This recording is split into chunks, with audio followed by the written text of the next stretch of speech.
जिस भारत और नेपाल के बीच नहीं थी कोई दीवार, जिस भारत और नेपाल के बीच नहीं थी कोई दीवार, फिर किन हालातों की वजह से हो रही है उनके बीच रार। तो देखिए, बात भारत और नेपाल के झगड़े की है जो तूल पकड़ता ही जा रहा है। नेपाल और भारत दोनों आपस में अच्छे दोस्त हैं। दोनों देशों के लोगों के आने जाने पर भी कोई रोक नहीं है, पर ये रिश्ता पिछले कुछ सालों में बिगड़ता जा रहा है। अभी नेपाल ने अपना नया नक्शा जारी किया है। उसने भारत के हिस्से को अब की बार अपने मैप में दिखाया है और कहा जा रहा है नेपाल ने ये सब चीन के छत्रछाया में रहकर ही किया है। कवि दुमिल की एक कविता है जो इस पर बिल्कुल फिट बैठती है। सुनाते हैं आपको। एक आदमी रोटी बेलता है, एक आदमी रोटी खाता है, एक तीसरा आदमी भी है जो न रोटी बेलता है न रोटी खाता है, वह सिर्फ रोटी से खेलता है। मैं पूछता हूँ, ये तीसरा आदमी कौन है? मेरे देश की संसद मौन है। इस कविता के हिसाब से पहला आदमी है भारत, दूसरा नेपाल और तीसरा चाइना। तो स्वागत आप सभी का द राउंड सर्कल के नॉलेज सर्कल में। देखिए, नेपाल अब हद पार करता जा रहा है। वो कैसे? नेपाल ने संविधान संशोधन करके, मतलब कॉन्स्टिट्यूशन में अमेंडमेंट करके भारत के लिम्पिया दूरा को भी अपने इलाके में दिखा रहा है। ये सब इसलिए हो रहा है क्योंकि नेपाल में अब कम्युनिस्ट पार्टी सत्ता में है और चीन के साथ उनकी नज़दीकियां बढ़ गई हैं। एक्सपर्ट का मानना है कि नेपाल के प्रधानमंत्री केपी ओली और उनकी पार्टी भारत के साथ सीमा विवाद बढ़ा रहे हैं और चीन के साथ नज़दीकियां बढ़ा रहा है और इसे नेशनल सिक्योरिटी का मुद्दा बनाकर लोगों का ध्यान अपनी कमियों से छुपा रहे हैं। 2 दिन पहले नेपाल के प्रधानमंत्री आवास के सामने भी लोगों ने विरोध किया था। उनका कहना था कि नेपाल के प्रधानमंत्री कोरोना को रोकने में सक्षम नहीं है और अपनी कमियां छुपाने के लिए भारत के साथ सीमा विवाद को तूल देते ही जा रहे हैं। देखिए, हम आपको बताते हैं, नेपाल इस मामले को बेवजह ही तूल दे रहा है। नेपाल की ज़्यादातर सप्लाई भारत से या भारत से होकर गुजरती है। भारत से दुश्मनी लेकर नेपाल का ही ज़्यादा नुकसान हो सकता है।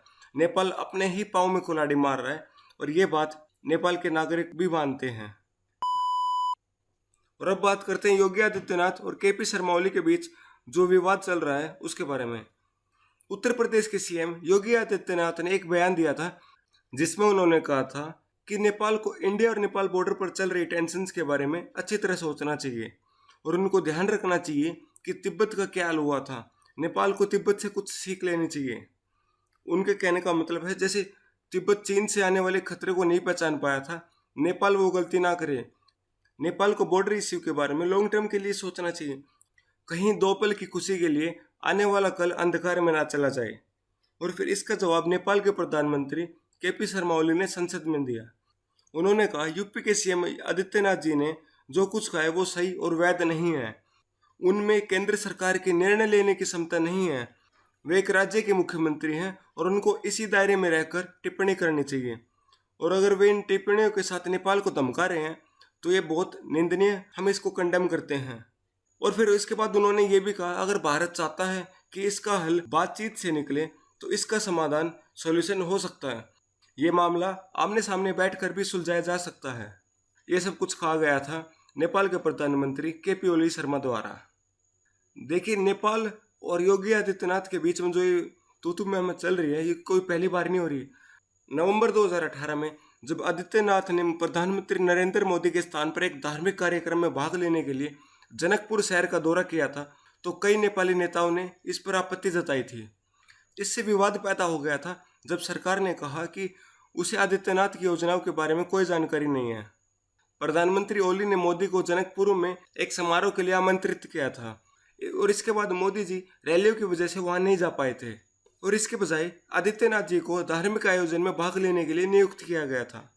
काठमांडू पोस्ट के हिसाब से कुछ नेपाली नेताओं ने चिंता व्यक्त की थी कि योगी आदित्यनाथ की नेपाल यात्रा की वजह से वहां एक धार्मिक भावना पैदा हो सकती है और ये सब इसलिए कहा जा रहा था क्योंकि नेपाल एक सेकुलर देश है। देखिए, ये सब कहने की बात है, इस हिसाब से तो इंडिया भी एक सेकुलर देश है।